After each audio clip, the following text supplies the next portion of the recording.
guy. Long my favorite place to drink in Tokyo. Hundreds of micro-sized bars, each different from the other, with their own micro crowd. I love it here.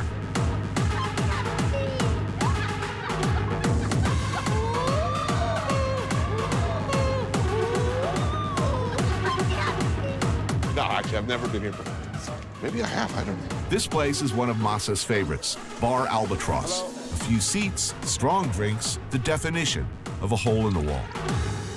Now, do people come here right from work, drink all night, and then go back to work?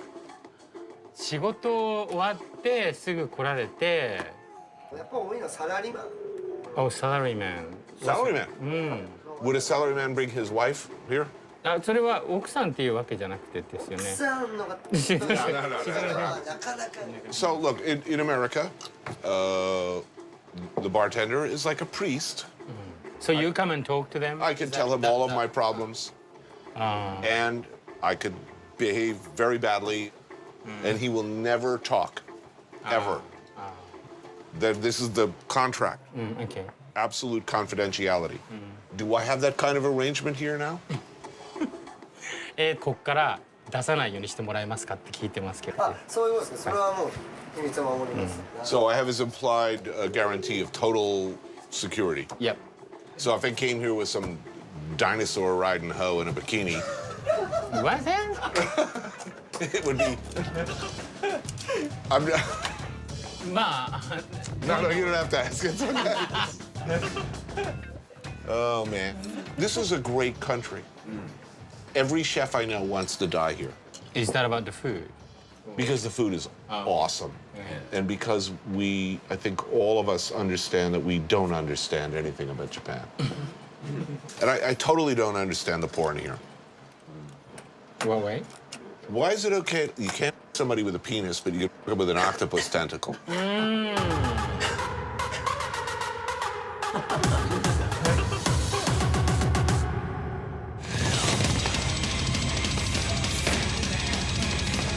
In Japan, there is a very old, very deep, and very rich tradition of martial arts. Many styles, many schools. The Yonakura Gym in Toshima Ward focuses on boxing, and this man, Kenji Yonakura, is a legend, having trained generations of fighters using a simple and effective philosophy that has some real application to our story. There it is, pasted on the wall behind the ring. 1. Speed. 2. Timing. 3. Distance. The same idea applies to the convention-shunning sushi techniques of New York City legend Naomichi Yasuda. Until recently, the chef partner of one of the very best, if not the best, sushi restaurant in New York, the eponymous Sushi Yasuda. A short while ago, under very mysterious and completely misreported circumstances, he left the Manhattan restaurant, which still bears his name, and at age 52, moved to Tokyo to start all over again. I was determined to track him down and see what the hell he was doing. These days, this great man is running a 14-seat sushi bar in the Minato district of Tokyo. His wife, Naomi, is his only helper. Welcome to new place. Thank you for coming. Why did you do such a hard thing? This city, Tokyo, this is kind of the mecca of the sushi. So I just want to be the sushi chef in Tokyo.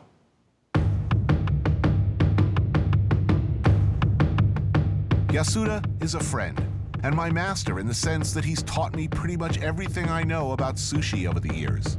He's a very, very interesting and complex man who constantly surprises. Tony-san, this wasabi is one of the most expensive wasabi. So I wait. Finally, this one goes to the discount box. Then I bought this. It's very French of you.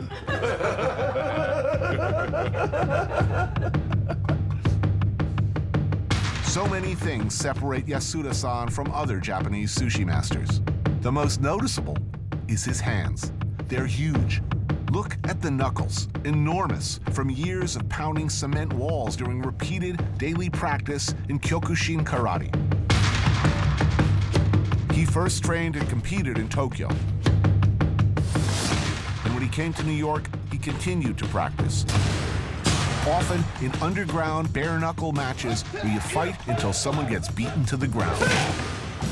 This style Yasuda practiced was about beating your opponent as quickly and as aggressively as possible. Speed, every second is important. Rice is getting cold, seaweed is getting soggy, fish less than perfect temperature. Look at his posture, a fighter's stance. Distance, knowing the perfect spot to be. Moving in and out as needed, never out of position. Timing, reacting to his customers' pace of eating, their ever-changing desires, always ready for the next move. Most people who don't understand sushi will go to a sushi bar and say, oh, I had the best sushi last night. The fish was so fresh. It was right out of the ocean. Freshest fish, there's no taste. Just chewing, just hard. And people think, oh, freshest should be good, but it wasn't. Yasuda's menu changes constantly with what he finds in the market. And like thousands of other sushi chefs, he heads every day to Tsukiji, Tokyo's central fish market, where nearly 3,000 tons of the world's best seafood arrives every day. But unlike most others at his level who arrive at 4 a.m. to cream off what they perceive as the best and freshest, Yasuda-san arrives later. He does not buy the ridiculously expensive otoro, the fatty belly meat of the bluefin tuna that people have been known to pay hundreds of dollars a pound for. Instead, he buys tuna from the heads, using his knife skills to go for qualities that most others miss, removing every bit of sinew from what would otherwise be a difficult piece of meat, until it's, well, perfect. And he cures the results, actually cures it, breaking down its molecular structure in a desirable way by freezing it quickly in a medical-grade blast freezer, where it will stay for a week or longer at minus 82 degrees Celsius. He pioneered this technique years ago in New York, where if you bothered to ask, he would have proudly told you that the absolutely unbelievably sublime piece of perfect sushi you were eating was frozen. Delicious. Thank you very much. Which is more important, the rice or the fish? Or what Rice. percentage? Rice, more important. About 90%. Wow, that's... Fish is a second ingredient. The main ingredient is rice. So my sushi is rice. Yasuda, he still trains, though his fighting days are over. He says he was tired of hurting people. He brings me to Kamiyo Dojo in Asakusa to try and show me how his sushi technique and Kyokushin karate are one and the same.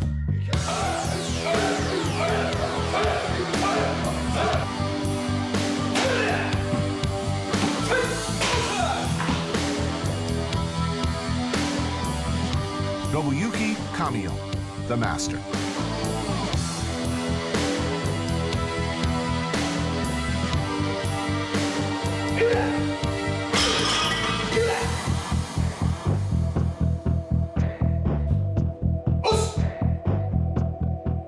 Nice.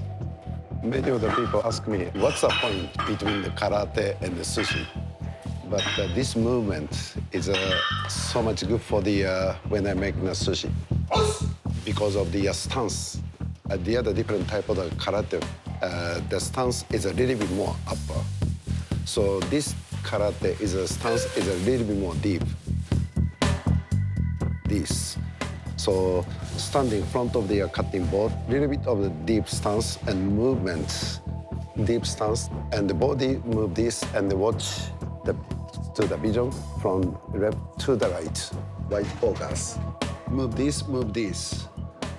Then watch this and watch this. This is one of the key. So this karate is my sushi roots.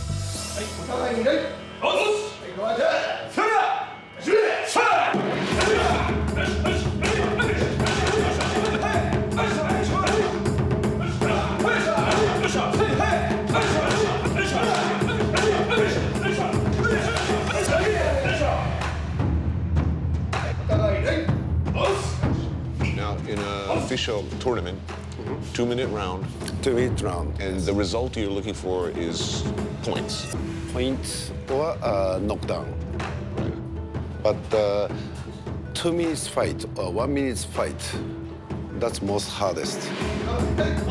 It's underground. You can just work on their legs for 5-7 minutes to slow them down, then you go in. Yes, and no compromise, just do it.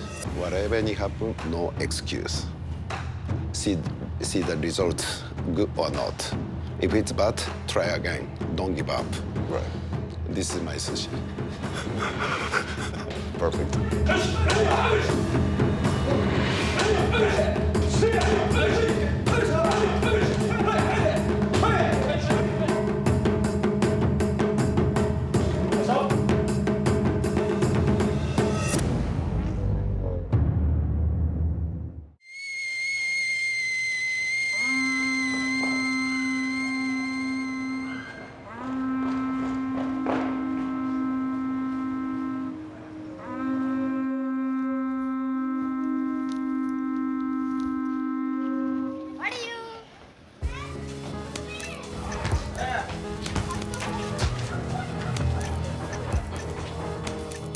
The Bourj al-Barajneh neighborhood has long been the home to principally Palestinian refugees.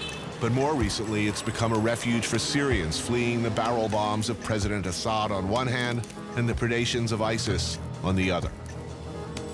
The camp saw heavy fighting, shelling, and outright massacres during the religious conflict known as the Lebanese Civil War.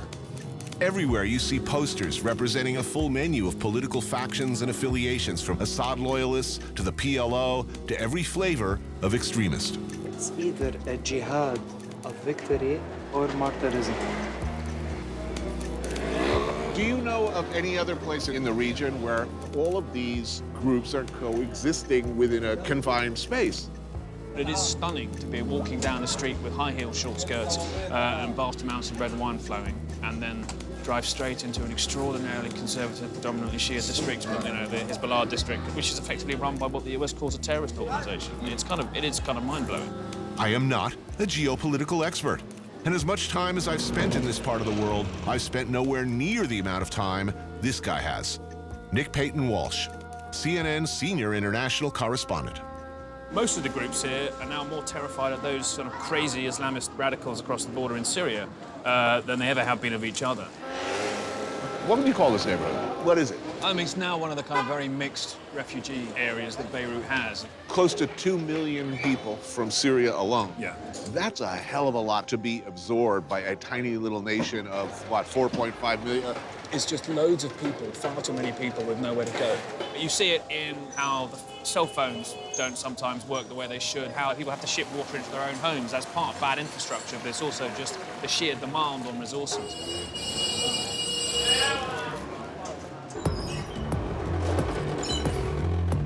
We'll follow you. Okay, for the first time in the history. A Palestinian leads American. That's nice.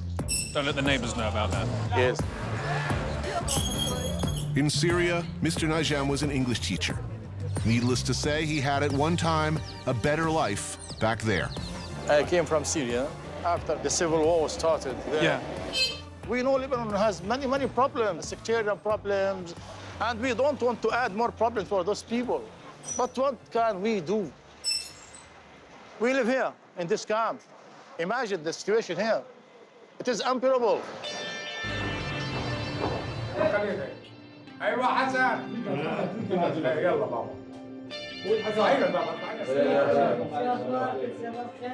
He is married, by the way, and he has 3 kids.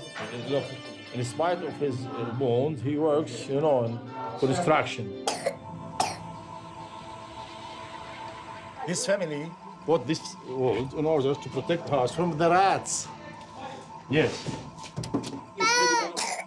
These children need medical operation, but this family can't pay for those operations because they are very expensive. They are waiting for Godot. They wait for nothing. They wait for the help of God. Straining under the weight of all these unasked for guests, the Lebanese government has begun making it very difficult for them. He doesn't work only because he doesn't have an official residence. So he can't leave the camp. Otherwise, he will be arrested, you know. Being stopped at any of the city's ubiquitous military checkpoints could mean a one-way ticket back to Syria. Trapped, unable to work, they exist invisibly on the margins of society. No photos here. This is a military area. We don't want to get involved in any problem.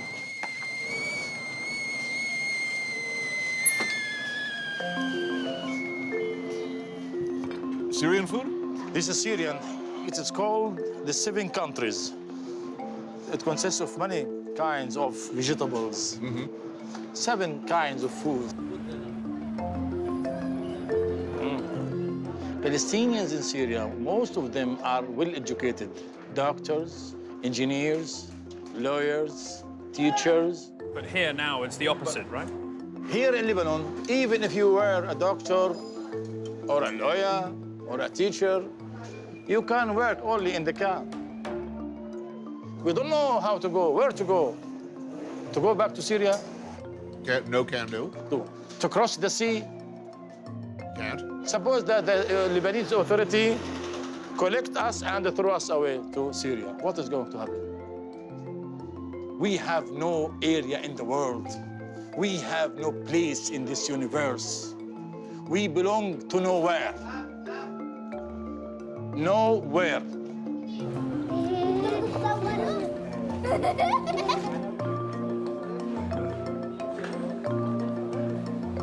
Välkomna till Libanon. Allah.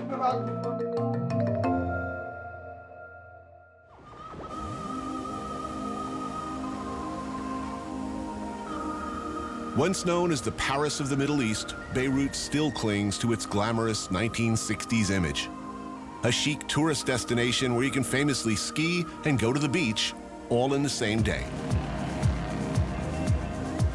Walking the Corniche, it's easy to forget, for a moment anyway, what's going on not far from here.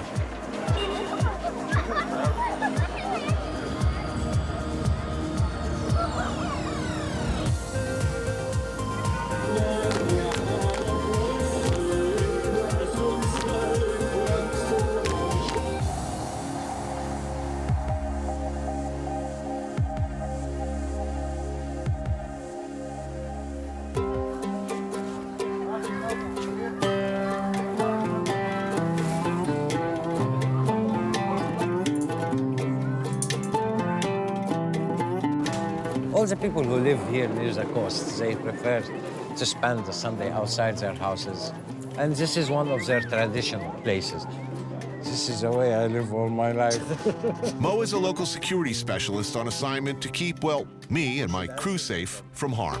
He lives with his daughter, Bushra, and his family in Ras Beirut, a mixed neighborhood of Christians, Muslims, and Druze. Little oil in the middle, as I recall, yes? Yes. Oh, so good.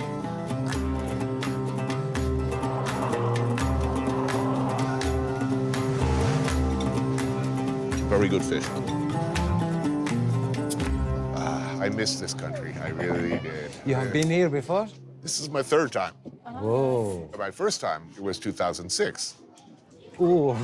We came here, we had 2 perfect days, and then the war broke out. During my first trip here in 2006, Hezbollah guerrillas killed 3 Israeli soldiers and captured 2 others in a cross-border raid. In the 34-day war that followed, much of Beirut was heavily pounded by bombs and naval artillery. I fell in love with this city. Under the worst possible situation, you have this really extraordinary mix of religions and people. How is that? Why? What's so special about it? Why? Of course, somebody on Friday go to pray, somebody on Sunday go to pray. But they go to the same restaurant, have the same food, have the same drink. They have the same tradition. There's no place better than Lebanon. You have everything. People are friendly, beautiful, fantastic. It is a democracy here. Of course. You have choice to sit down and talk. I like this, I don't like this. So, what's it look like now? Yani, we look like we are 2 months before 2006. Oh, wow, that's not good. tension is a little bit high, but the people, they are very happy. We are very happy. I go with my family outside. I mean, I was watching the news last night at the hotel. It is genuinely terrifying. This is Lebanon. It's raining today, tomorrow is sunny. It's happening all the time. We get used to it. You get used to it. Are you concerned or optimistic? No, I'm optimistic. Yeah. Do your friends feel the same way? Not really, not all. Your friends are less optimistic. Yeah. We have only one good neighbor. It don't affect us. Yeah. It helps us all the time. It's the sea. We bring the fish and we have fish. And he never get upset from us. Inshallah. Inshallah.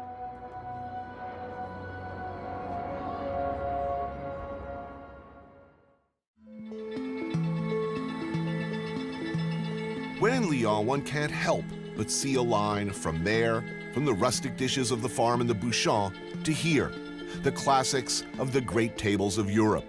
All roads lead here. A major trunk of the tree that goes back to Carême and beyond. Monsieur Paul Bocuse.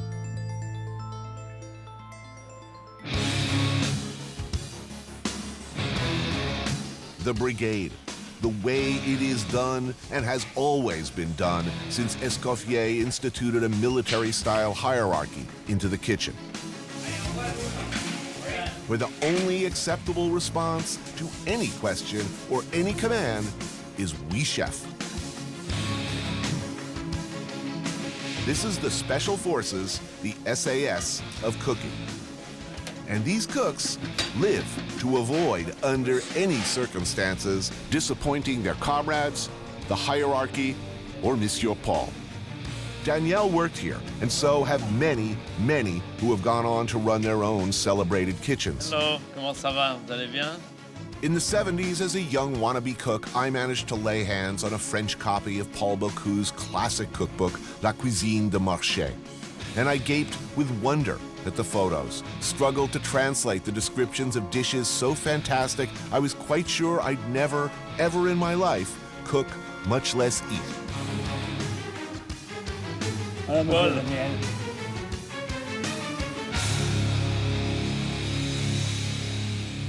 If you could please say how honored and grateful I am to be here. This is a dream come true. Paul, tu sais qu'il est très honoré. Over the years, how many great chefs have come through this restaurant and gone on to open great restaurants? Beaucoup. Oui. C'est pas, mais pas mal. Ce qui est formidable, il y en a un peu dans le monde entier. Je dis quand je voyage, j'en trouve toujours un. You always have a child somewhere around the world because everywhere he goes around the world. But Bocuse, too, is and was a part of the system. He came up with his own cruel and terrifying masters, and their faces are here. L'histoire pour Paul, ses inspirations. Fernand Point, the towering and intimidating figure behind La Pyramide. Out of his kitchens came such figures as Alain Chapelle, Michel Guérard, François Bise, Roger Verger, Georges Perrier, the brothers Trois Gros, and many more. This was all the gang of the Nouvelle Cuisine up there. The 60s in New York. And Paul and Michel Guérard. Every great chef I've ever met has nightmares. They're still a young man. They're back in a kitchen, and a chef is yelling at them. Who of his masters? Peut-être la mère Brasier. La mère Brasier, the woman. Really? Oui. La Mère Brasier. In the year 1946, at the ripe old age of 20, Monsieur Paul worked as an apprentice for Brasier. She was such a screamer. He said, "You will fall on your ass." She was screaming so hard. Première levée. She was the first up in the morning. Et dernière couchée. And the last one to go to bed. She will go to the market with 3 cooks in the back of the truck, and she will put a case of green beans or something, and the cook will be sitting down, making the beans not to waste time for the rest of the mise en place. Truly a terrifying figure.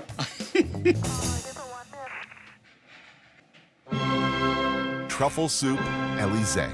I can't tell you how many hours I stared at photos of this dish, how pathetically I tried to replicate it. Never, ever did I think I'd get to try it, much less like this. Loup en croûte feuilletée avec sauce choron.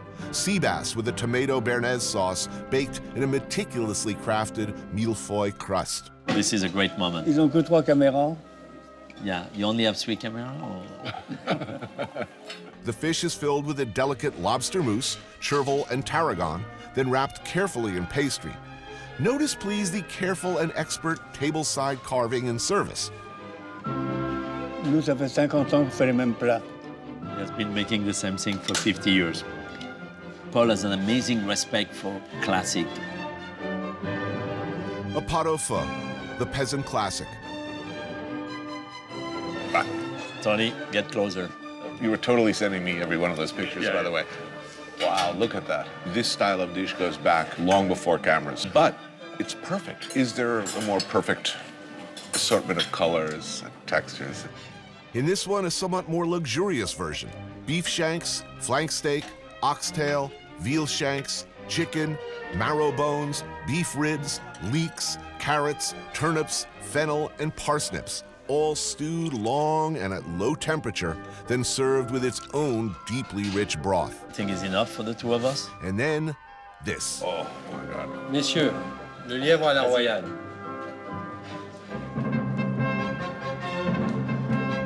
As if the chef had been listening to my deepest, darkest secret yearnings.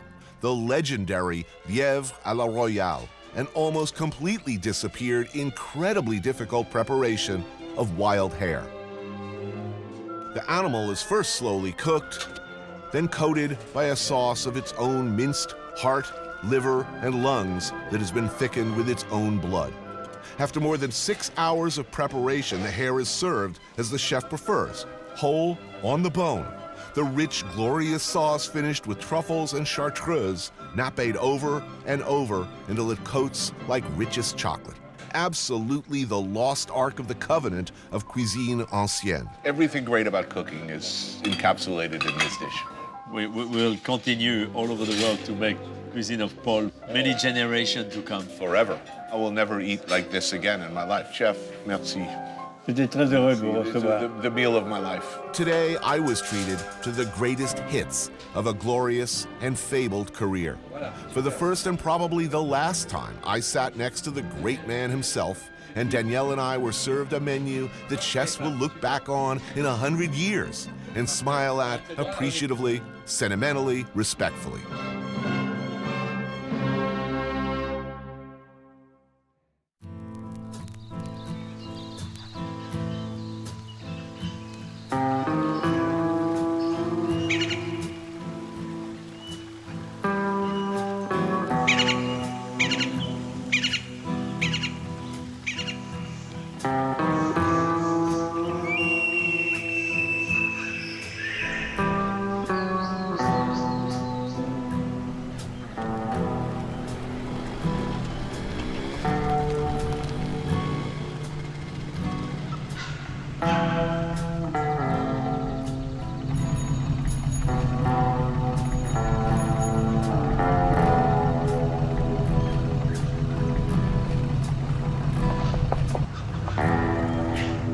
Southern Italy, the heel of the boot.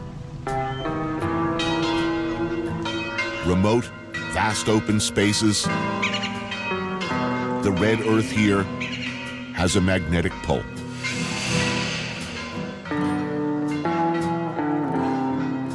Raw, alternately charming, and savage.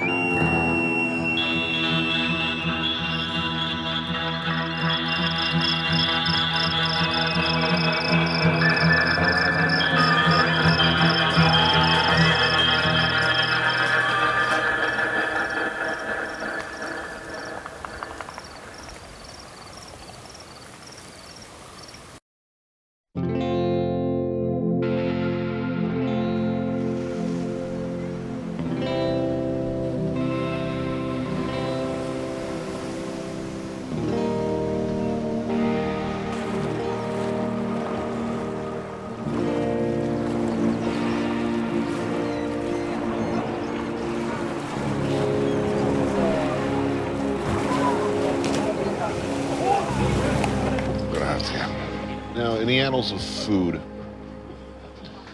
This is like a divisive dish. Basically anything with ricci, also known as uni. We call it sea urchin roe.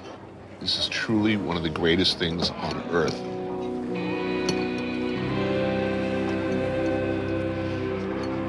God damn.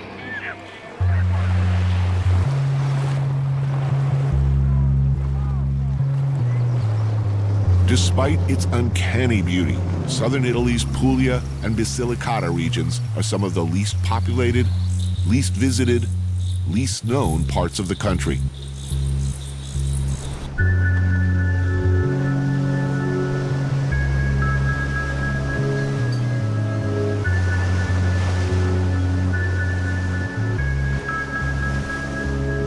A mix of sea, hills, valleys, and rich earth. The food here is Italian, but completely its own. Little garlic, pepperoncino, parsley. Sea urchin, some kind of fish, fumet. Pasta, that's it. Oh, incredible.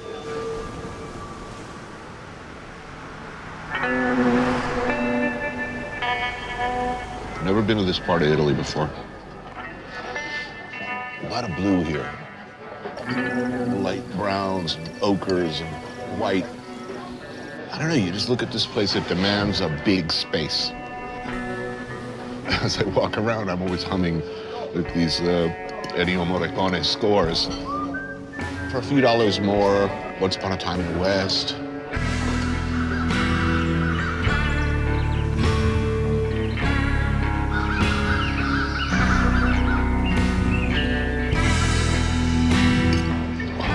So good.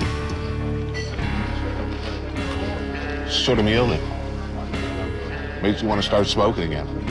Oh, grazie.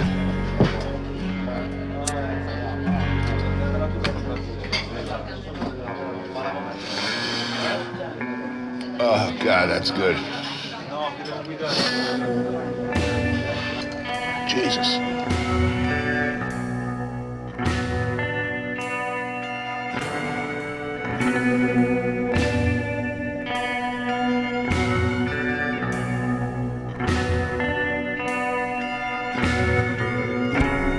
Feudal, ungovernable, it was believed once that civilization and Christianity would never reach this far south into the heel of Italy's boot.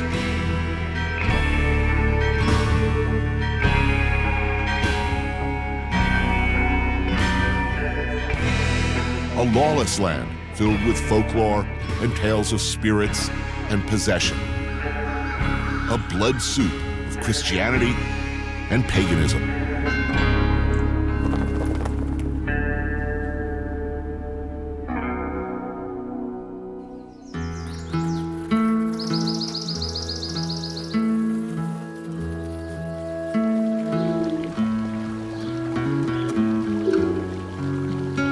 I had an extremely handsome brother, and I was I was like an elf. So I kind of didn't get the attention from the mother that my brother did. I had very big lips as a child, and she always used to say that I should have plastic surgery. But when you see my daughter, Sophia, she's got my lips. Yeah. But they look good on her. Up in the mountains, you find tiny medieval-era villages like Bernaldo, seat of the paternal family roots of this man, Francis Ford Coppola. Welcome, benvenuto. Thank you. One of the greatest filmmakers of all time. You have deep roots here. My grandfather always told the stories of Bernalda Bella. And oddly enough, he never had gone back once he left as an American immigrant. But it became mythical to me. The story is that the family originally came from Lecce, and someone got the sister pregnant, and they killed them. And then they became briganti. So they were one step ahead of the law, and then they settled down and became laborers in olive fields. And that's really the origins of the Coppola family. Because the South was so oppressed by the North, it stayed the same. They haven't had 1,000 years of cheap gyp the tourist. And you come and you can walk out in the street. You're in a real Italian town where the people don't know anything about. They'll invite you to their house for dinner here, quite innocently. How long that will last, I don't know. What we're looking at here is a food. I thought you'd get a kick out of lambricione, or my family call lambrajune. It's the bulb of a flower, the hyacinth. Wow. You score it, and then you put it in deep fry, and that turns into a flower. Beautiful. Oh, wow. This is incredible. So you may have some history with this house. I mean, your grandfather was boning the help here? You know, heard that story. My grandfather was, they called him Zumpe Balcone. He was girl crazy. And he would go up on the roof and go down to where the maid was, Palmetta, and conduct this affair. And so when I found this place years later, there was in fact a roof leading to a housemaid's, and I fantasized that perhaps that was where it happened. Dove, we have to have more food. Prende the seconda. This is a dish, we called it codene. How do you call it? Potenna. Yeah, this is like basically, my father said, Big skin. This is the football. Wait a minute, you had this at your dinner table as like a young man, as a kid? Yeah, a little kid. Wow. I hated it. Of course. But now I don't.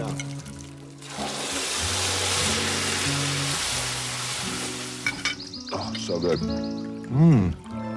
We're dining at Palazzo Margherita, not the ancestral home of generations of Coppolas, but might well have been the one-time manor house of those who lorded over them while they worked in the fields.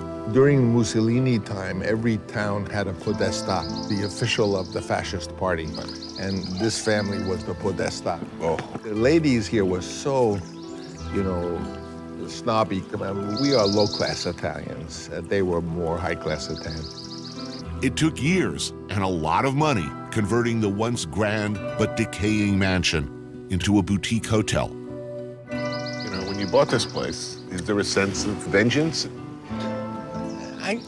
By then, The Godfather had come out 40 years ago. I mean, look, it's not about the film. It's about a historical correction.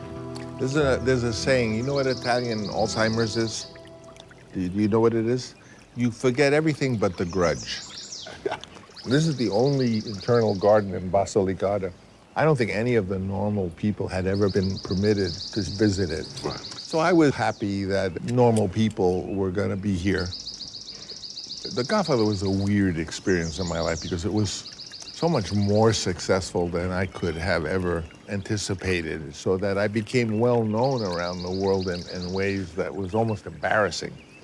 And so when I came here, they made me an honorary citizen, and they had the little school children out in a parade. And if I think about it, as a new kid in a school, my greatest fear was embarrassment. Oh, here's Francis. He's the new student. Oh, Francis is a girl's name. I was embarrassed in front of everyone, and I was a total outsider. And then when I became, on the other side of the Godfather, when I became so well known, I was also an outsider. So I've always been an outsider. What's in there? Some lamb chops. Oh, lamb chops, okay. Some lamb head. Oh, the capucel is in there? It's over there. So you're getting a whole lamb's head. Oh, look at this. Here we go. Come on out, man. Oh, that's very good. Is this for me? Very plate. Oh, okay. Mmm. Oh, that's fantastic. Come here, little one. Hello, sweetie pie. Hello. This is my friend. No, we went last night, and it was so great. We went to the local circus. The tigers and giraffe and water oxen. Did you go to the circus? Was it good? Cool. What was your favorite part? When the giant fake gorilla came.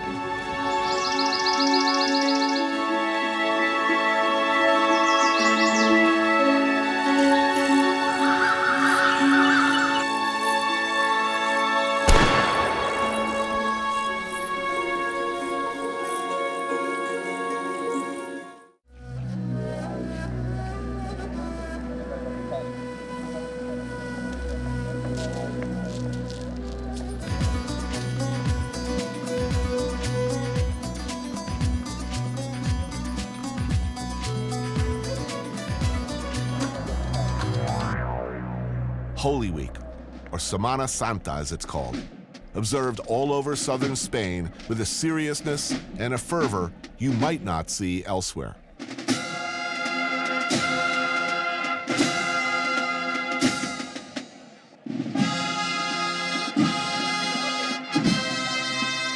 For the 7 days leading up to Easter, nearly every city in Andalusia gets taken over by ancient processions.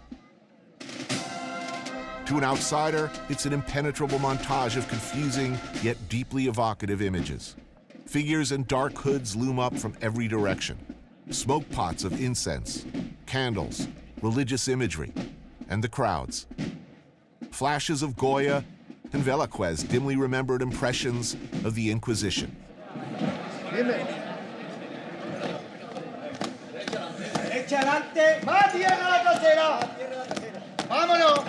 Okay, watch this.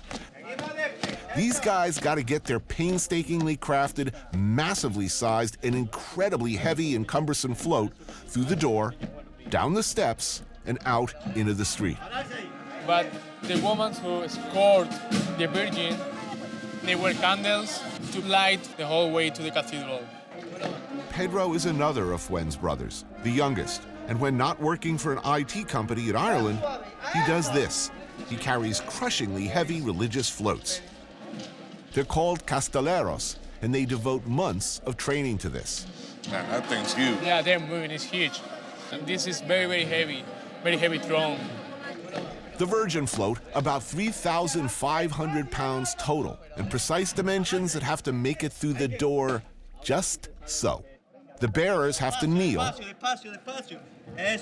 crawl along with it on their backs to get it through the door.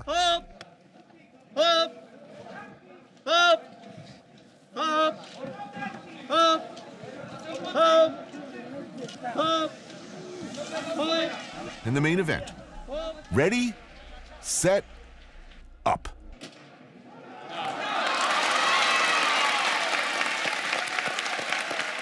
You're crying the whole time.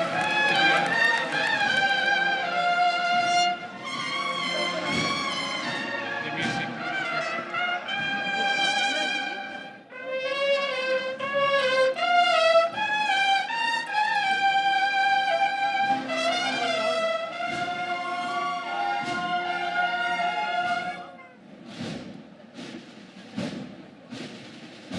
Let's face it, I like a procession and all, but who likes a bunch of guys in hoods coming in your general direction? I don't. Frankly, it creeps me out. Time for a drink, perhaps. This is Tabernacle, as best I understand it, an Easter Jesus and Mary themed drinking establishment where between drinks, one can ponder the agony of the Christ, but with sausages. Is it like this all year or just over? It's the whole year. Whole year, it's always like this. Whole year, yeah. Wow. They have incense whole year, Easter music whole year. Now, is this a week for quiet contemplation and worship, or is this a party week, or both? Both of them. Throughout the course of the week, over 40-odd processions will creep slowly through these streets. There are different brotherhoods, each with their own sacred colors, crests, insignia, and so on. It's their medallions and particular Christ images that adorn the bar. And frankly, they're kind of bumming me out. Maybe it's just me, but when I'm getting a nice late morning buzz, I don't particularly want Jesus looking down at me from, like, everywhere. How drunk can you get here? Don't you feel like a little guilty, like getting really drunk here? Yeah, of course. Whoa, morcilla. Morcilla. This is one of my favorite things. This is your favorite thing? Yeah. Try it. It's amazing. Gaze away disapprovingly all you like, Jeebus. I am happy now.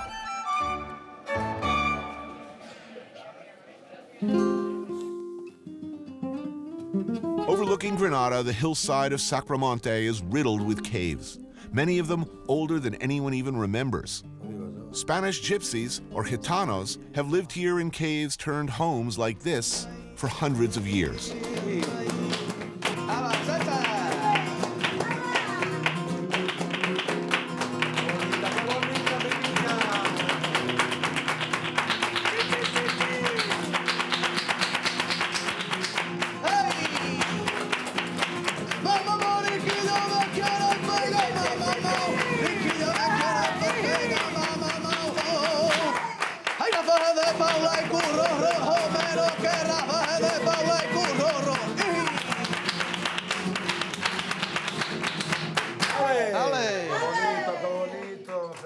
They call this a juerga, an informal, intimate, and spontaneous performance, what jazz musicians might recognize as a jam session. This is it, Granada. The only place in the world where you get to see real flamenco in a cave. Alicia, like just about everyone in Granada, is an aficionado. Dale, esa guitarra buena granadina. Our host, Curro, is a poet, historian, and a patriarch of the Gitano community here, an icon of the flamenco world. Gitano, you see traveler, Roma people, are more embraced by the culture here than most other places in Europe. Well, we have our own gypsies. Those are ours. Yeah, well, I can tell you 3 things that we do here. We do flamenco, we do tapas, and we do siesta. Which You do them well. Yeah, we know how to live, don't we? Yeah.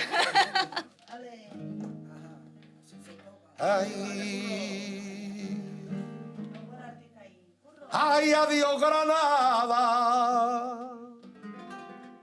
Granada mía, y ya no volveré a verte, ay más en la vía, y me da pena, ay vivir lejos de tu vera, del sitio donde reposa los restos de mi morena. En el aire conmovido mueve la luna los brazos y enseña lúbrica y pura sus senos de duro estaño. Dentro de la fragua lloran, dando gritos los gitanos. El aire, la vela vela. El aire la está velando.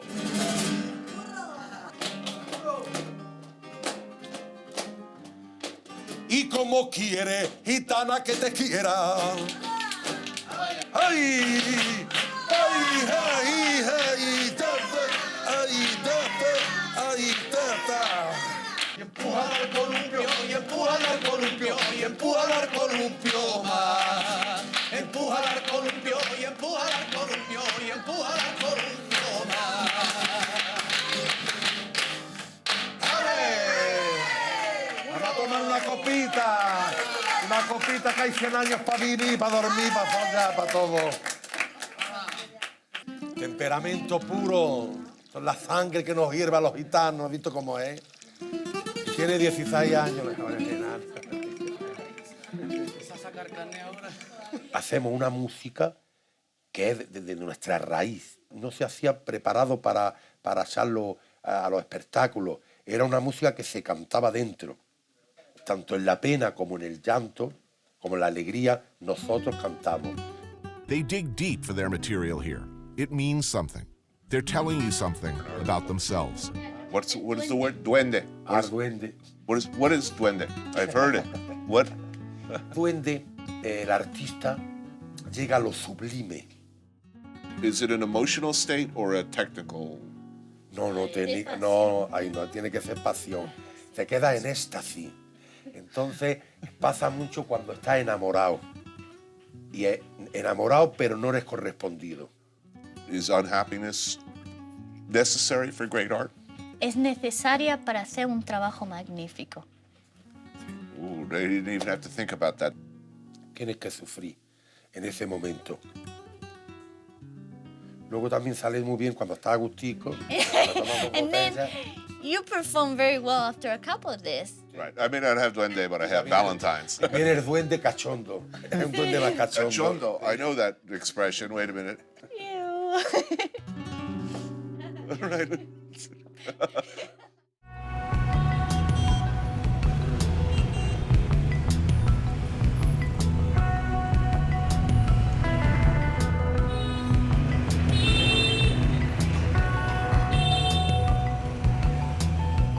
My oldest friend in Vietnam, Lynn.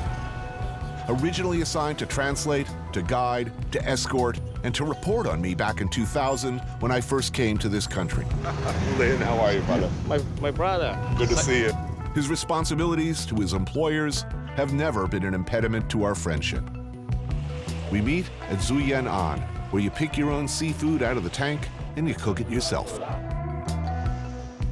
You really do look exactly the same. You look good. Yeah? Oh, yeah. You also the same. No trace of time on your face. Dude, my hair is white. I have the pictures. I look completely different in 2000. People told me that all the seafood here are from the lagoon over here, Tam Sang. Tam Sang Lagoon is one of the biggest one in Southeast Asia. I'm going for some eel. Season with lemongrass, green chili, and pepper, drizzle with house special sauce, grill over charcoal, and dig in. I have the picture with you. Oh, you have some old photos? Oh, my, look at me. Come on. I look like my own son here. Look at this. I look like I'm 30 years younger. And that's... My son, Ming. Ming? He's now 17. Oh, my God. He's going to college soon. Wow. Oh, this at the island of Mr. Sang. Tuần Châu Island in Ha Long Bay. Hanoi? Hanoi by the West Lake. Oh, my God. Look at that. We look cool. We totally look cool here. But does everybody fall in love with the country like I did? I came here and it stole my heart, you know? I think there's a very good meeting point between Vietnamese and American. Yeah. But in the past, it was over, and now it's a new time.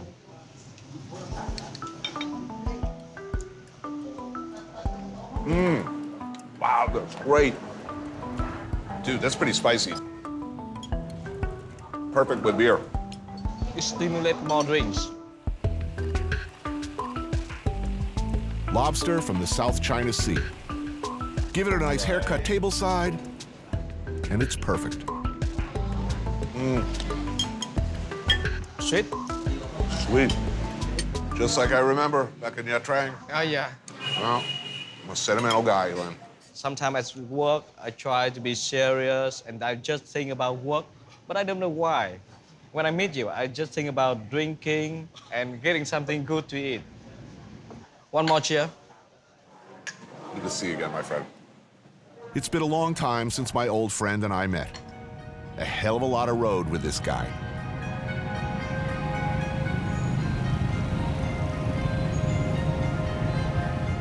One of the great joys of life is riding a scooter through Vietnam.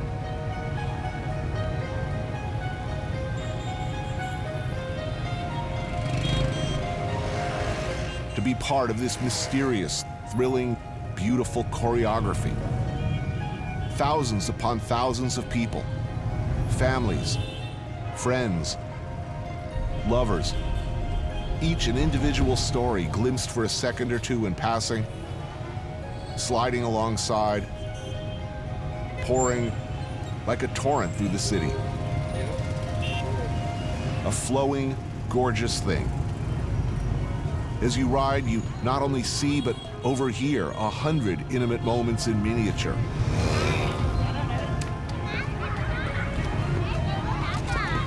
You smell wonderful unnamed things cooking, issuing from storefronts and food stalls. The sounds of beeping, laughing, announcements from speakers, the putt-putt and roar of a million tiny engines.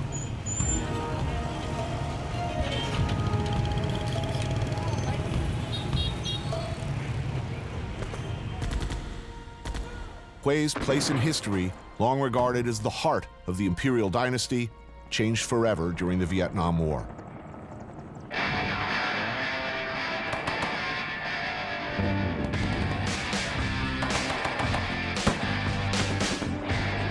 In 1968, Hue became the site of some of the most bitter fighting of the war.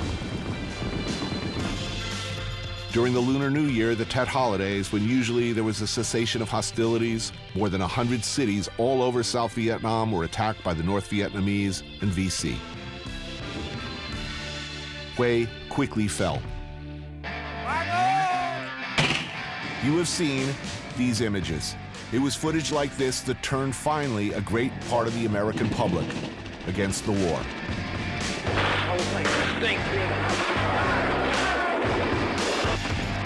The U.S. Marines fought house to house to retake the city, a vicious 3.5-week-long battle.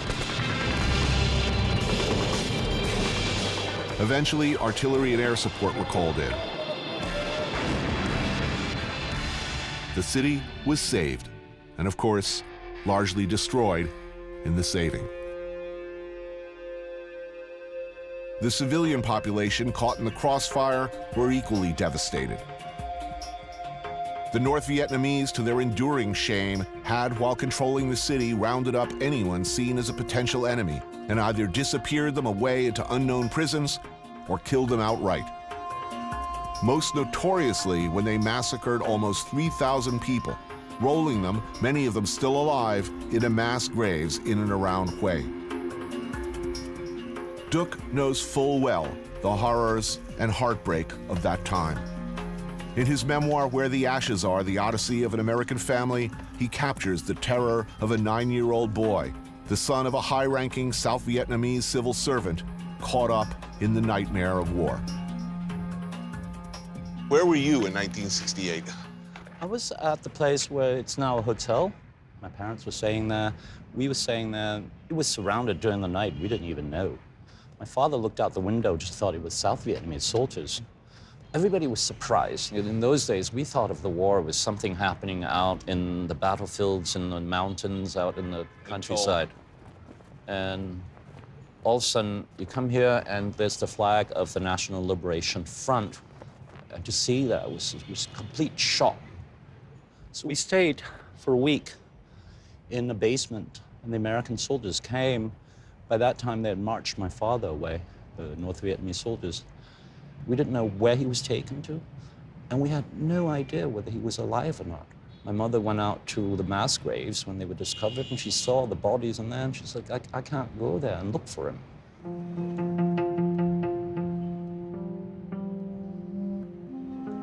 A lot of people died here. You can't help thinking about these people who died when they're young, who died for no reason, who just got caught in the firefights. We have the Day of the Dead here, the Day of the Wandering Souls, and we honor those who are not buried within their home village, are not taken care of, their spirits are not taken care of. There are families here who don't have a death date, which is huge. A death anniversary in Vietnamese is when you do the ceremonies, you pay attention to the dead. You can't do that if you don't know when they really died.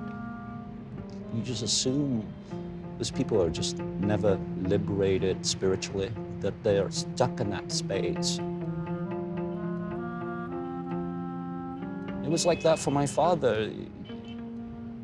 Because he was in prison, we had no news for him. You couldn't set up an altar. You just hoped that he was alive. 10, 12, 15, your friends are going out doing things. You would just have this weight on you that your father is somewhere imprisoned or in the jungles. And that stuff stayed with me for 40 years in my mind. I don't know how many Vietnamese have that kind of experience. At the same time, I come back to Hue, my hometown, my family's hometown. I'm glad people are alive, people are living, things are happening, things are changing.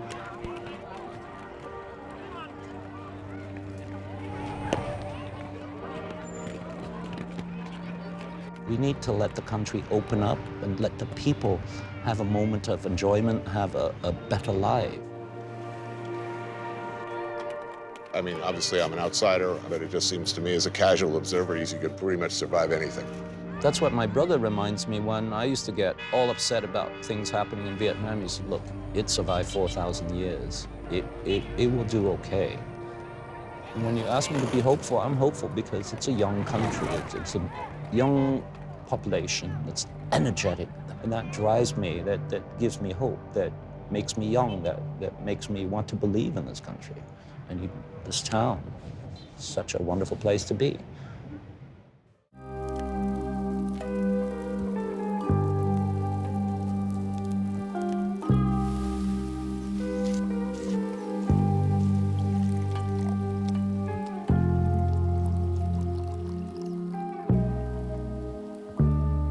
Los uruguayos somos como cualquier otro hombre del mundo, seguramente la suma de una cantidad de cosas.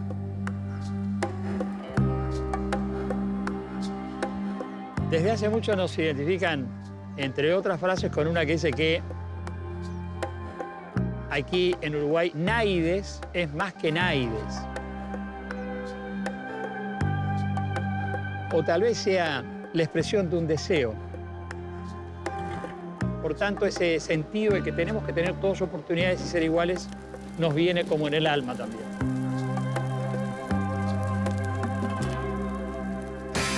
I took a walk through this beautiful world. Felt the cool rain on my shoulder. Found something good in this beautiful world. I felt the rain getting colder. Sha-la-la-la-la, sha-la-la-la-la-la, sha-la-la-la-la,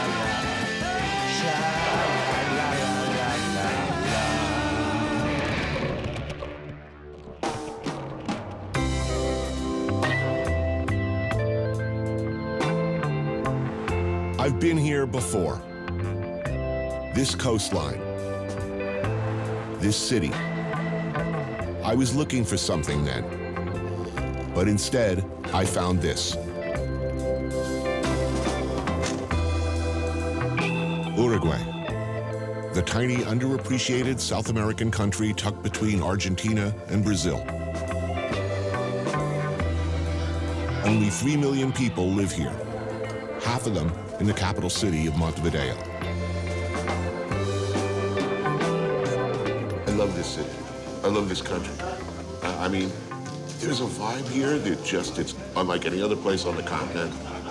It's the opposite of New York in a lot of ways. Like, people aren't pushy here, you know. In New York, everybody's like sort of hungry and pushing and moving. Here is extremely laid back. The only competition is soccer. That's the only time that you get competitive, and it gets extreme. Ignacio Matos is the chef owner of 3 very successful restaurants in New York City: Estela, Cafe Altro Paradiso, and Flora Bar. He's been a New Yorker for the past 12 years, but he comes from here. Uruguay is a pretty chill and relaxed place where you just can disconnect from everything. For me, it's a melting pot. It's mostly Spanish and Italian immigrant food. Bar Arocena in Montevideo's Carrasco neighborhood specializes in Uruguay's unofficial national sandwich, the legendary chavito. 24 hours a day, 7 days a week since 1923. A prince, a king, a gargantua among sandwiches, this terror-inspiring heap of protein is built out of steak, ham, bacon, cheese, hard-boiled egg, mayo, and garnishes. That's like a perfect sandwich.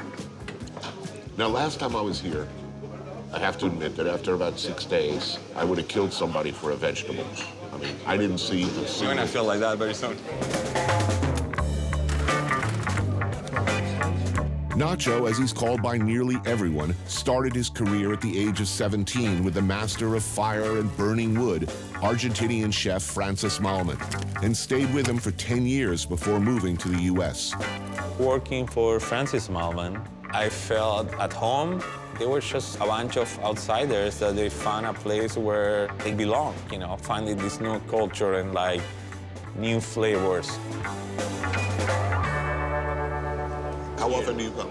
Every 2 years. And how long do you spend? I usually spend a week. Why so little?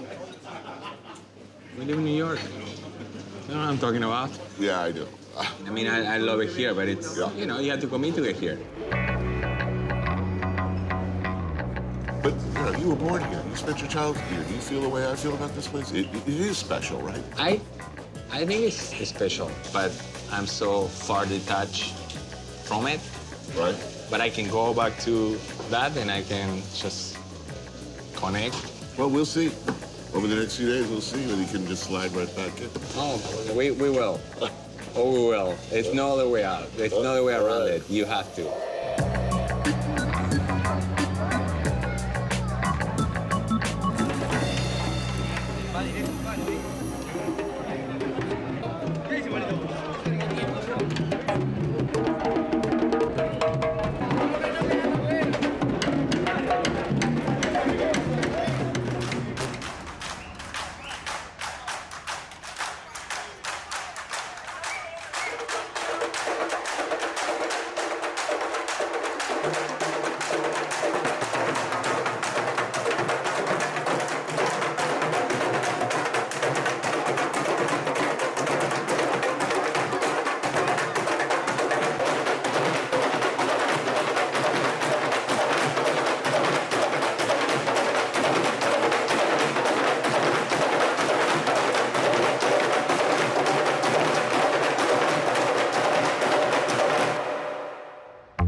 Things to know about Uruguay.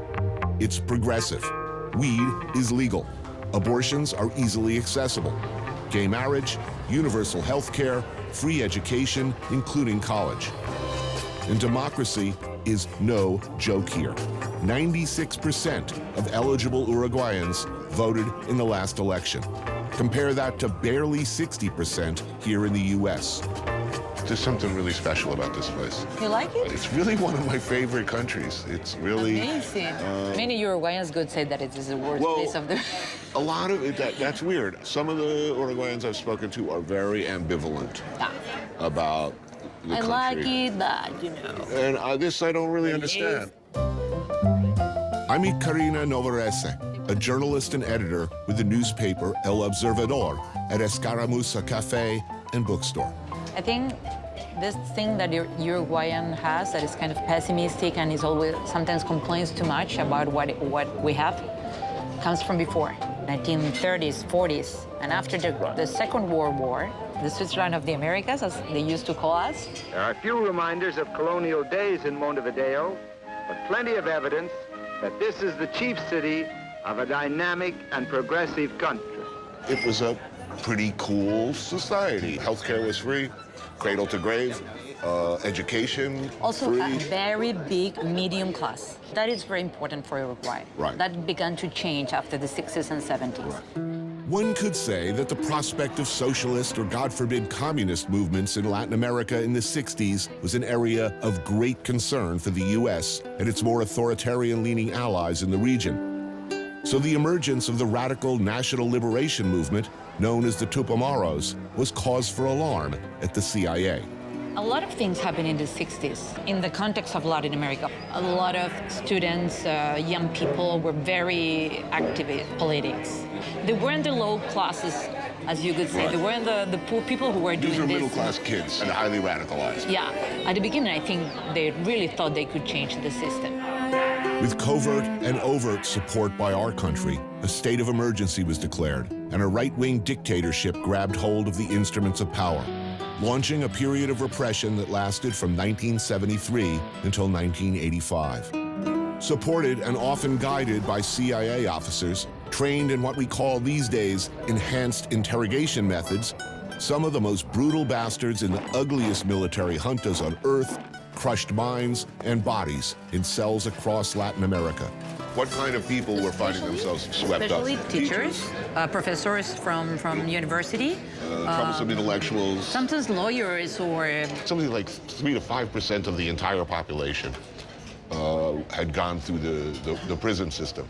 I mean, we're not talking about incarceration, we're talking about... No. They were tortured and then kept inside a prison system that was specifically designed to pretty much destroy them. In the mid-1980s, the people of Uruguay had had enough. Massive demonstrations and strikes finally forced the government to hold elections, and the military was swept from power. We're now a democratic country since 1984. And how's it going? I think it's going well. We have troubles. We are in Latin America. We like to believe that we are a European country. We are not. But are you optimistic? I am. I don't see like a huge crisis coming. But also, when they came, you never realized before, too.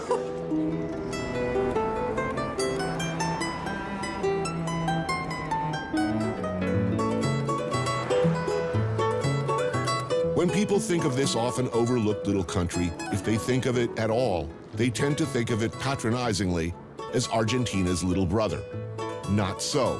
And that attitude pushes people here to think of themselves in many ways as existentially in opposition to their bigger, louder neighbor. Where were you born? You from Montevideo? No, I'm from Argentina. Is it a big difference culturally, Argentina, Uruguay? Here, if you're a little bit courageous, then you made it, you know? It's a thing here. Like, to be flashy, it's a thing. To be successful, it's not something that You gotta do requirements. There's a say, quédate en la chiquita, it means stay in the small thing, you know? Right. Quédate en la chiquita. It's something that defines Uruguay in a way. Lucia Soria is the chef and owner of Jacinto in Montevideo's old city. She worked with Nacho back in the Malman years. What was it like for a woman working in the restaurant industry in the early 2000s? I was very lucky because Francis, he had like this army of women, no, around him. You were surrounded by women from the beginning. Yes. Is that an unusual situation in Uruguay, do you think? I mean, I'm not asking you, man. You're a man. I'm asking you. I feel like a woman. The food here takes its cues from Spain and Italy. Homemade gnocchi with mushrooms and pumpkin. Prawns with avocado, apple, and wasabi. Beef tartare with quail egg. So when you were first planning the menu for this place and thinking about the concept, what inspired you? I wanted to have like a small restaurant, but that you could have a very nice everything, but small, you know? One fish, very nice, and a lot of vegetables, you know? Right, this is the most vegetables I've ever seen in this country all at one time. We're all driven people at this table. You know, you went all the way to New York. You have how many restaurants in New York now? Just one? Two? Three. Nice number, man. You're not lazy. No, you could have 7. I'm gonna guess you're like this too. We're all driven people. So where is your happy place? Well, I got married on Saturday. This past Saturday? Yes. That was the day that I felt happy all day. But it's good because you cannot have happiness all the time, no? Happiness is a thing happiness all the time is fascism. Yeah, it doesn't It's oppressive. exist, man. It's oppressive. You're not doing anything. But if you have a few moments a week where you just go, oh shit, I'm happy. Yeah. It sneaks up on you.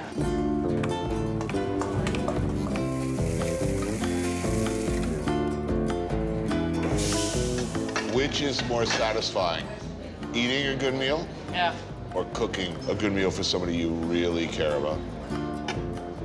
I think eating. I actually enjoy both, but I don't want to hear anything. I don't want you to talk to me. I just want to see your expression, like seeing you're connecting without having to have a dialogue about it. I'm not sure. Cooking for customers, that's a different experience. Making an omelet for someone. In the morning, after, just saying, It's really the best. The guy that I married, I was with him for the first time. And I cooked 3 eggs, 2 asparagus, and 5 cherry tomatoes with my heart. And we had this small but very beautiful breakfast, brunch, lunch. It's the best thing ever. You're gonna make me cry. You know? You're gonna make me cry. There's some basic urge that made all of us at this table want to cook. Yeah. There is a desire to say something you can't say, to nurture. It's so basic, and it's so beautiful that it's so basic.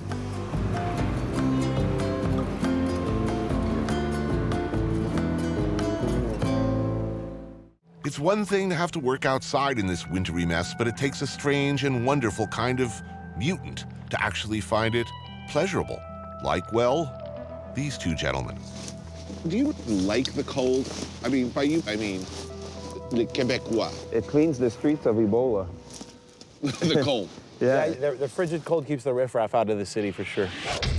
Fred Morin and David McMillan, restaurateurs, chefs at the legendary Joe Beef, bon vivants, raconteurs, historians of their beloved Great White North, princes of hospitality. And what do men like this do for fun when the rivers turn to ice 3 feet thick, when testicles shrink, and most of us scurry for warmth? and shelter?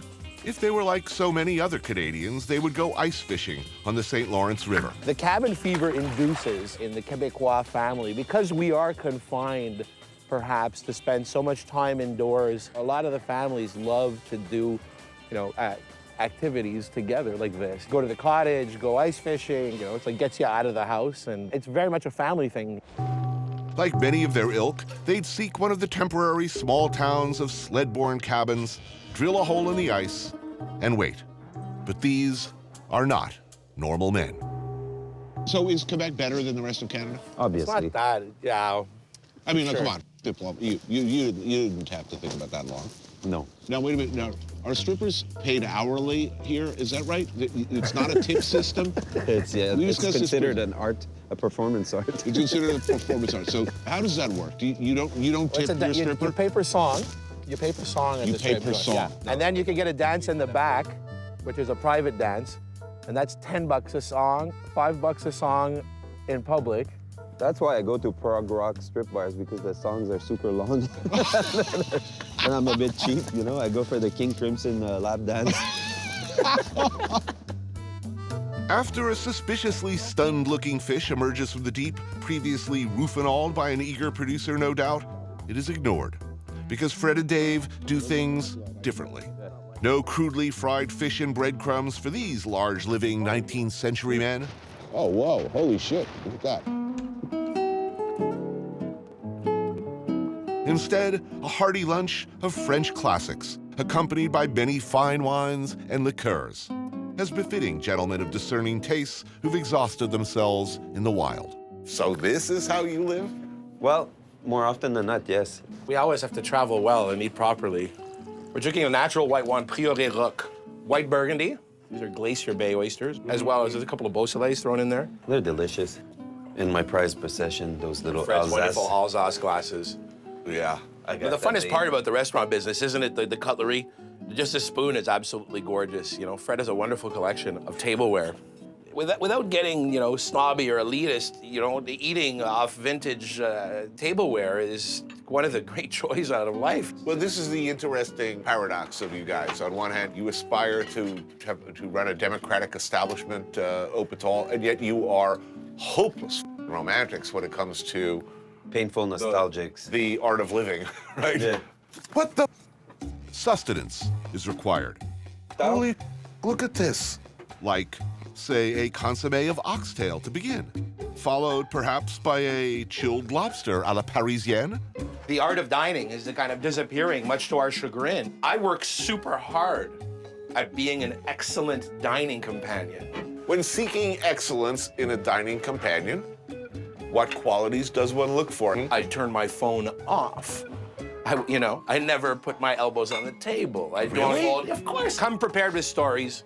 Don't drink too much. Don't become sloppy. Come prepared with anecdotes?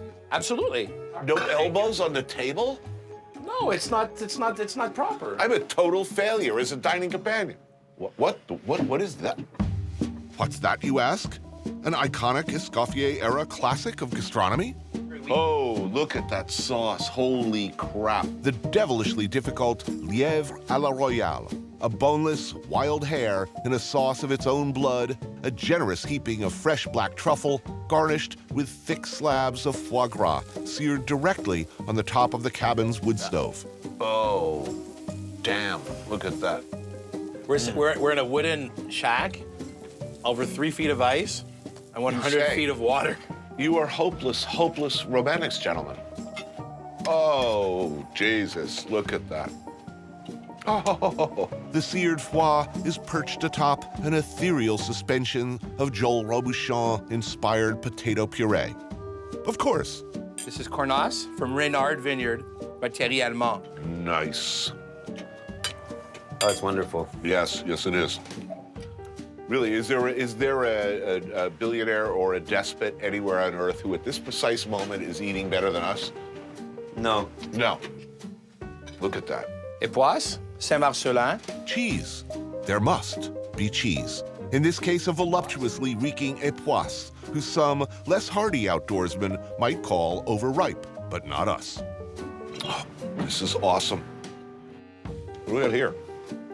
A few Cubans. Oh, wait a minute. You guys have a much more relaxed attitude towards the importation of Cuban cigars. Chartreuse, of course, and a dessert as rare as it gets, a dinosaur-era monster long believed extinct. This is Gâteau Marjolaine. Who does this? No one. No, it's one of those, like, painful, nostalgic things. Right.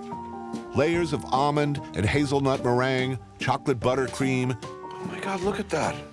Mmm, damn, that's good. For these guys, this is normal. This is lunch. Sundays, it's like Playhouse in my house. It's French Playhouse. Yeah? What do you do? They get dressed at their house. No way. Tell me all about this. He dresses kids, too. He's a dandy. A Sunday dandy. Last time I did deux tartes, les pralines roses, and the Linzer torte. I made a crème caramel. I made salade d'orange au rhum. Right. Vieux rhum. I made les pruneaux au vin rouge. Right. With Yeah. the crème fraîche. And then the huge cheese cart. There was about like 15 kinds of cheese. Right. And how many people are in your family at this meal? Him and his wife and 2 young boys. And how old are the kids? 2 and 4. So you, your wife, and a 2-year-old and a 4-year-old. They don't make it to the end. Usually I have to like prematurely open the vessel. You don't like Pruneau? You know, when I'm thinking this, and I'm thinking that well, that's really f***ed up, but I'm also thinking, you know, I got to do that. I'm going to do that. Yeah. And actually, my daughter would totally be into it.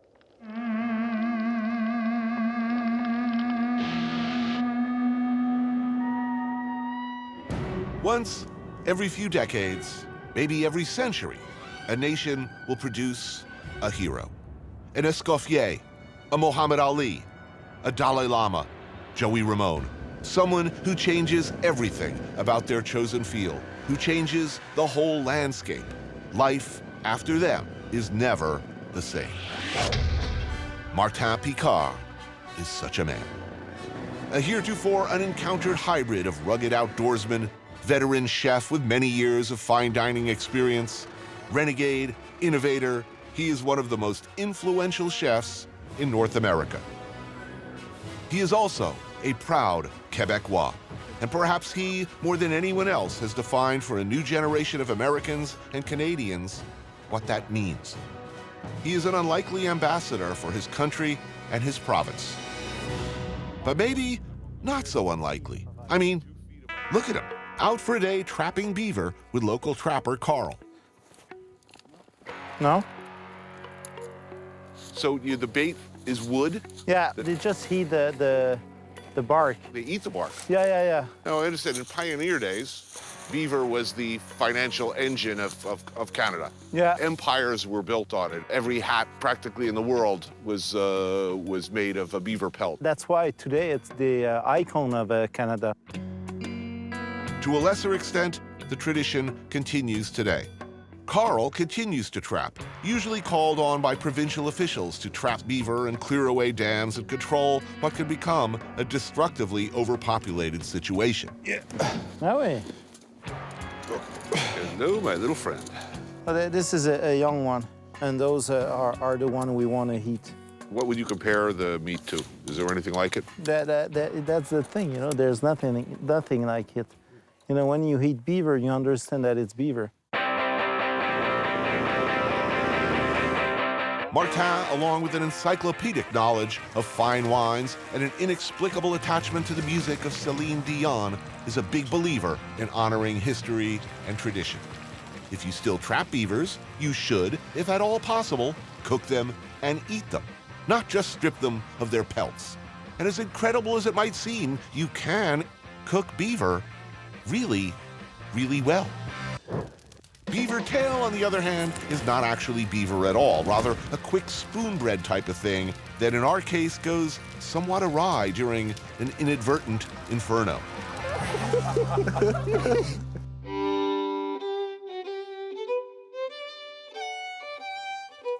With the sauce, it almost looks like chocolate. It's so rich looking, huh? I love it when it's like that. Some people don't put too much blood, but I like when it's very thick. Wow. It's absolutely delicious. Yeah, it is. I wasn't joking, but... Tastes like chicken. No, it doesn't taste like chicken at all. This is your first time? Yeah. Oh. Wow, that's something. I think you almost eat Everything. Yeah, at this point, you know, animals, they see me and they're like, oh, no, that's him. Yeah, not that guy. There's a joke around here somewhere, but to tell you the truth, the stuff is just too good. In Mexico, people fight to live every day. One man stands alone, facing another man. His intent? To beat his opponent with his fists until he can resist no more.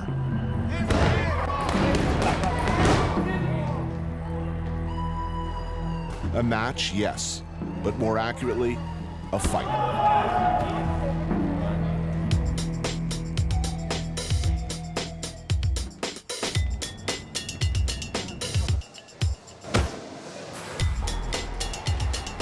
Jorge La Sierva is a former bantamweight title holder.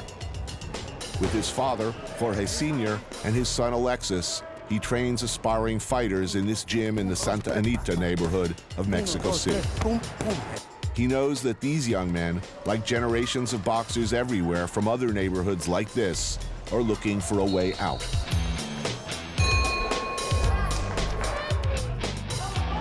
In Mexico City, boxing is kind of like save your life. You know what I mean? Boxing, they give you like a little discipline. Let's say you're good, but you're not that good.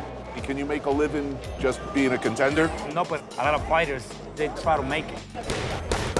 Tons of boxers, they want to be a champion.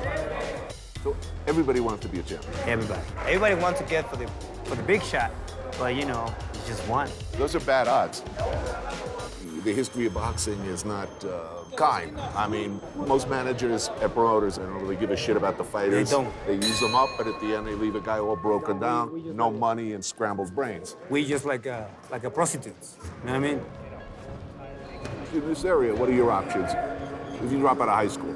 Nothing. It's just like being on the street, snatching, you know, robbing, and a lot of kids in the hood, they're gonna say, hey, let's go kidnap that guy. Big industry. Everybody here now wants to be a soccer player or a boxer, because they make money here. Who's got a longer career, a narco or a boxer? I don't know. Might be 50-50. I mean, narco, you can last longer. You can. You know, you're protected by the police, you just paid off, nobody's gonna touch you. Expensive protein shakes and dietary supplements? Not so much. Boxers here eat what they can afford. The food here is good and it's cheap.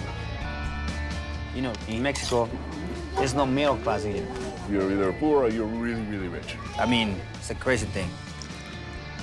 The minimum wage here is like 50, 60 pesos, which is like a $5. Not an hour, a day. But on the other hand, that's why Mexican fighters are so exciting.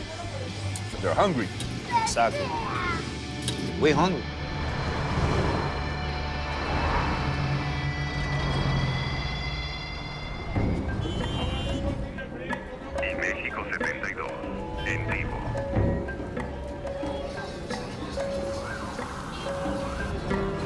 Tepito is a city within a city. Its own thing. Either the dark center or the beating heart of Mexico City, depending on your point of view. It's the home of Santa Muerte, the skeletal Saint Death. This is where they come. The impoverished, the oppressed, the marginalized, the criminal.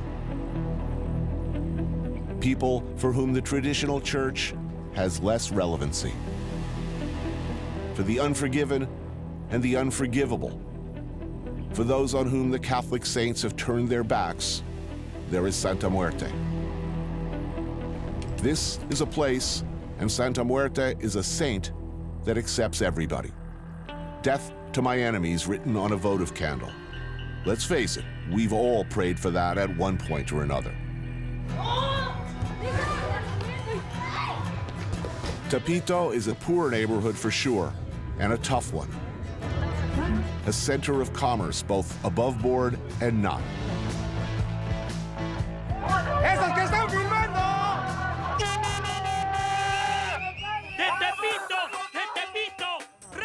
but perhaps a breakfast beverage first.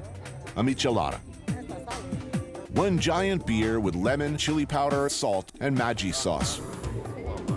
It's a sizable morning beverage. My companion, blogger, and chronicler of the city, Jorge Pedro. Wow, a whole season of The Walking Dead for 25 cents. You want to buy something?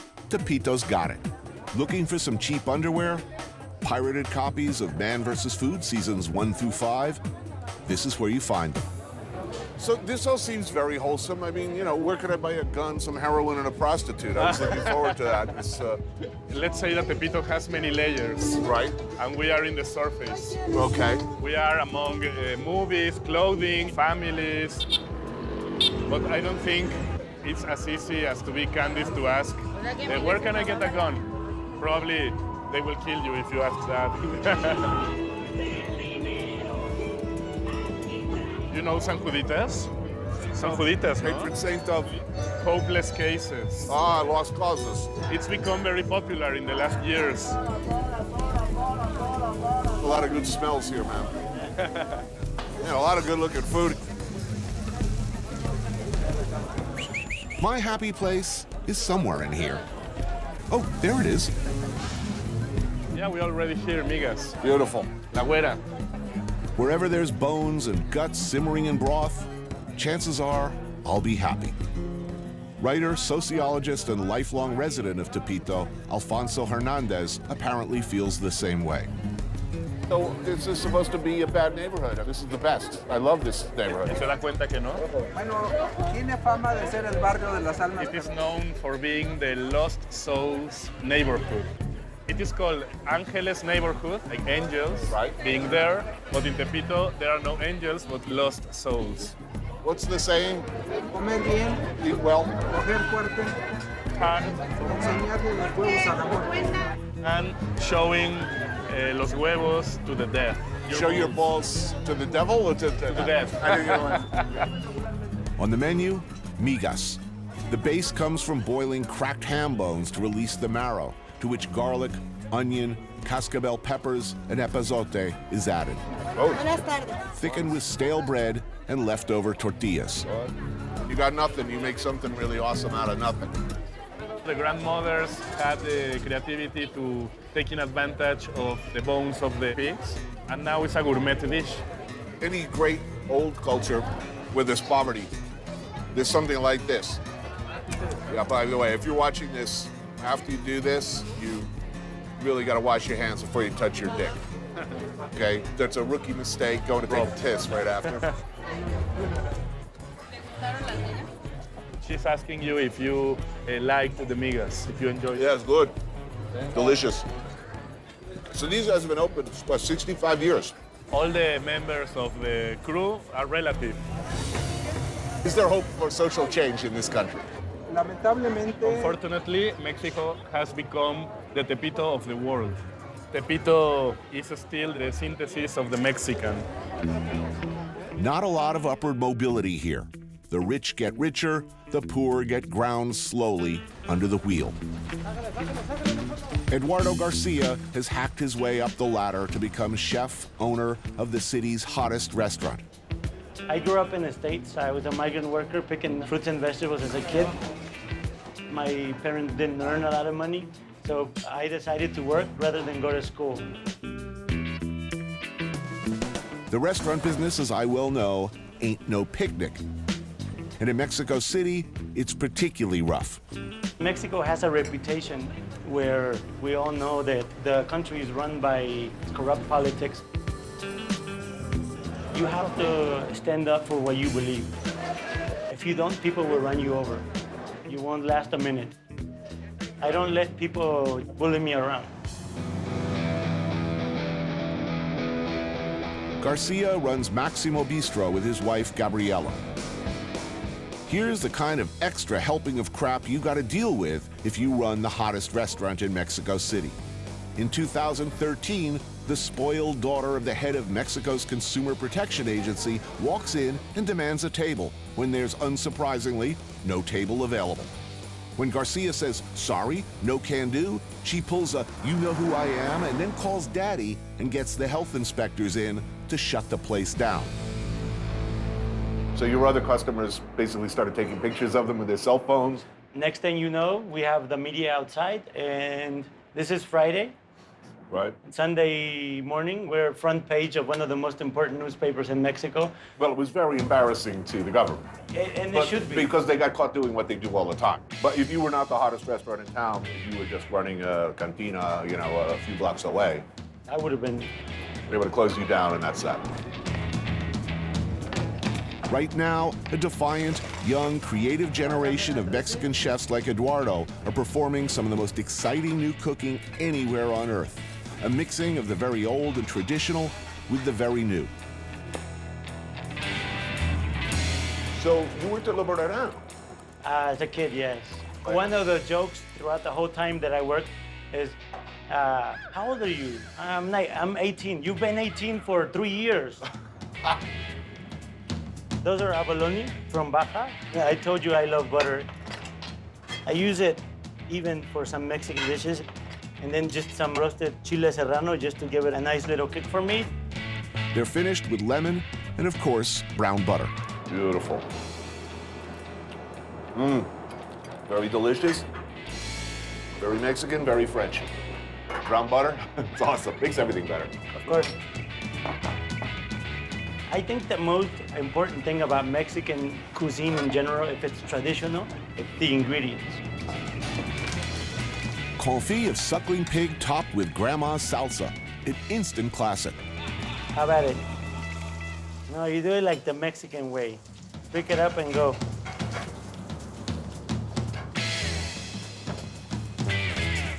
Wow. Pretty hard to imagine anything better than that. Yeah, you're stuck with this dish forever, man. Forever. And I'm gonna be like Mick Jagger, you know, 50 years from now, singing Satisfaction. There's no getting away from it, man. This is so good. This is a classic. But even now, with all his success, Garcia is still fighting a struggle most Mexicans are all too familiar with. What happened that day happens every day. And the promise always is, we're gonna shut you down, you don't know who I am. And for me, I'd rather close my restaurant than live like that. If you close my restaurant, I will go across the street, I will go to another state, or I will go to another country, and I still will make a good restaurant.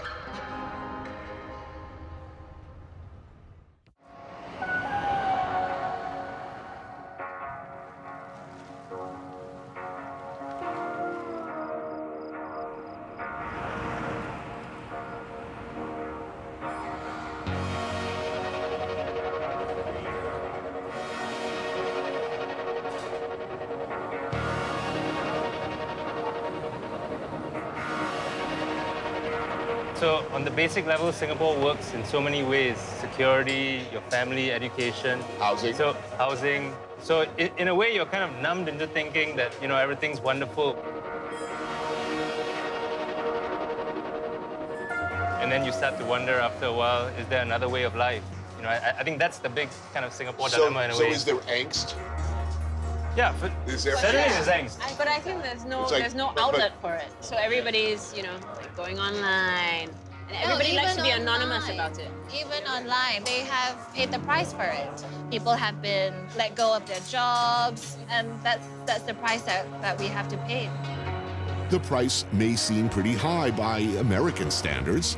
No political dissent, no right to assembly, a restricted press, and limited freedom of speech. Sadir Varaket, Melanie Chan, and Tanya Angara, all Singaporeans, all navigating the rules and regs, both spoken and unspoken, that go along with prosperity, security, safety. Lure 29 in Geylang for fried oyster omelets and fried prawns with chili paste. Bak chor mee, fishball noodle soup, and beef satay. I think one of the issues is that we're kind of a victim of our own success in many ways. We've grown so fast, and I guess expectations among the liberals and progressives have just gone so far ahead, including myself. So sometimes, you know, we need a reality check about what society, what pace society can move at. So I think that's the tension. It's that economic growth has happened so quickly, and sometimes social mores, social customs might take a bit more time. You know, a place where everything works this well, and a system so seemingly different than the one we are taught to venerate.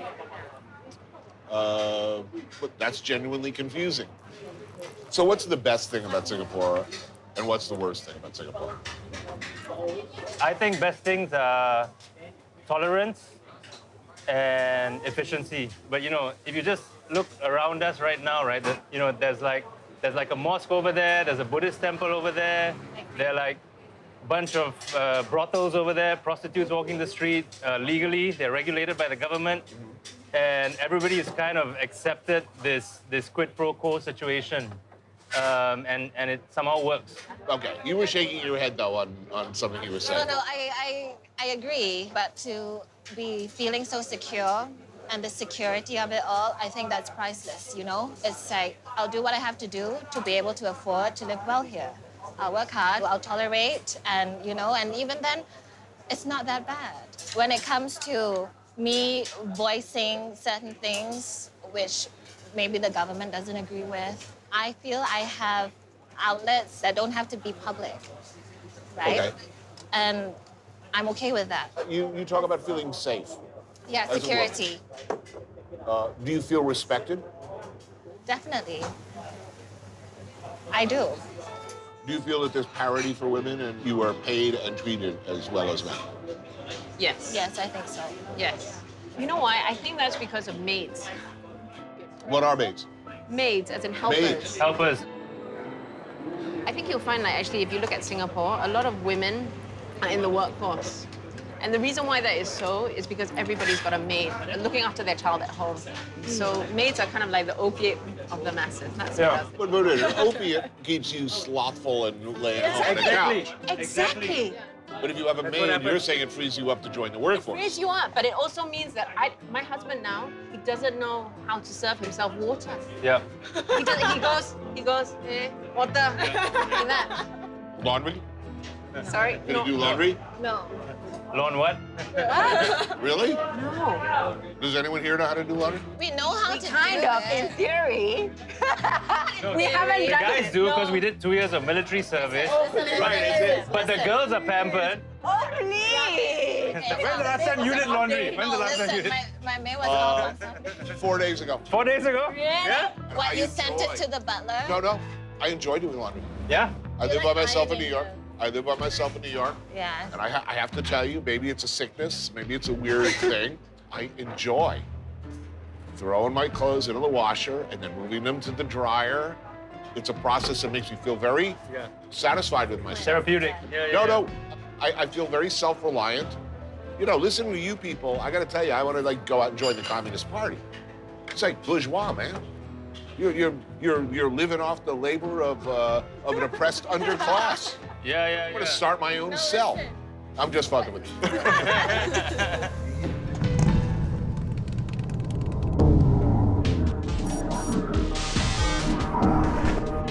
For a state where an ounce of weed can put you in the jug for up to 10 years, and the same weight of dope can mean death, where chewing gum is indeed illegal, a surprising number of vices are allowed here.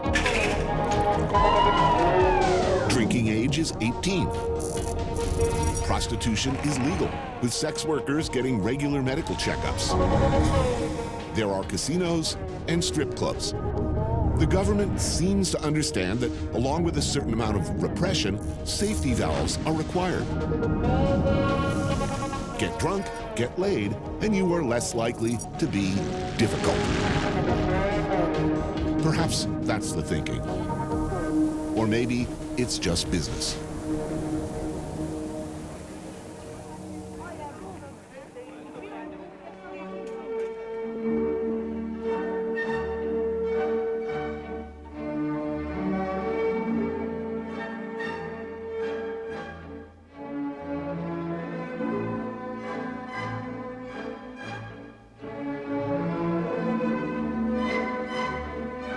To many, Singapore is the land of opportunity.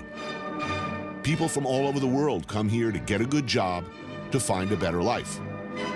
As an overseas Chinese, We have been discriminated in Laos, Thailand, Vietnam, Indonesia, Malaysia, in America, Australia, all over the world. Suddenly you got this guy called Lee Kuan Yew. There's nowhere else in the Chinese world have a real leader as big as Lee Kuan Yew. Much of Singapore's success is often credited to its first prime minister, Lee Kuan Yew, a Singaporean of Chinese descent, considered the founding father of modern Singapore.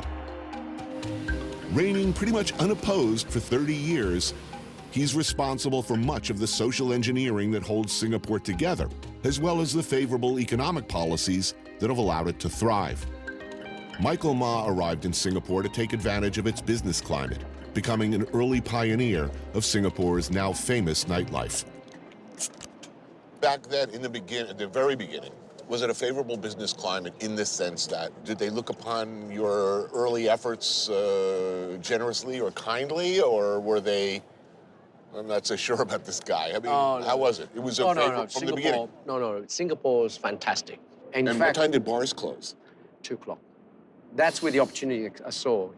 You know, you cannot run this economy hopping on one leg. Like, you got the right law, the right safety, everything's right. But the social part was not right. Right. 2 o'clock, you're managing a teenager. 2 o'clock, guys, go to bed. And so when did it change and why? I started my bars and restaurant in '99, yeah? Yeah. And the Prime Minister of Singapore at that time went, what is Singapore doing?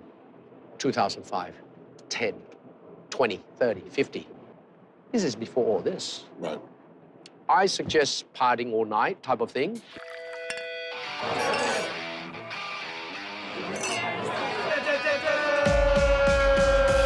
Welcome, Singapore. Come enjoy with us.